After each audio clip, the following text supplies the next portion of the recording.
As we start this second part of our discussion of the tenets of liberalism, I want to take a minute to discuss why I'm undertaking this task. Why am I, a retired Navy submariner, looking at governance and trying to explain to you what choices we've made with governance over the past few years?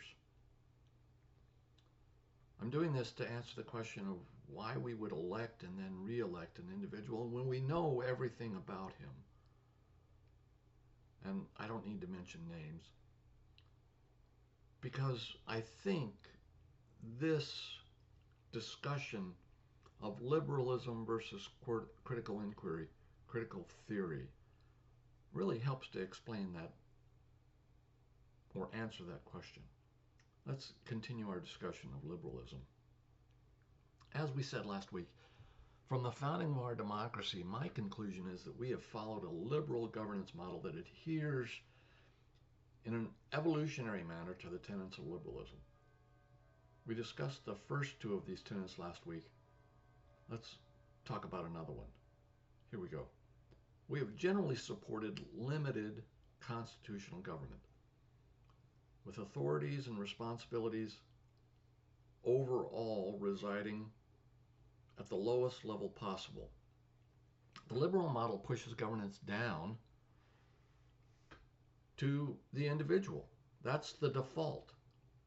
And then, when required, we pull the necessary authority and responsibility upward, first to the state and then to the national government, with the consent of the individuals and the individual communities to be governed. The founders had witnessed or read about in contemporary history the ordeal of common people in England and Europe, and were skeptical of any type of autocratic governance. So they established in our Constitution this animus toward autocratic governance through a complex system of separation of enumerated powers, with minimal powers granted the national government, listed, enumerated, minimal, and the remainder of power left to the states and individuals.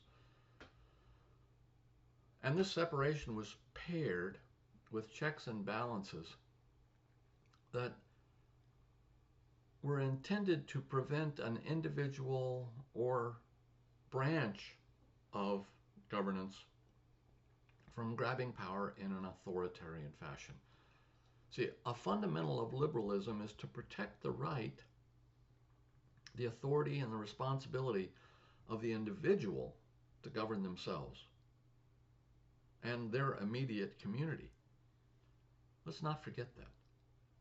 The role of liberal government is to protect the authority and responsibility of the individual to govern themselves. Until next week, aloha.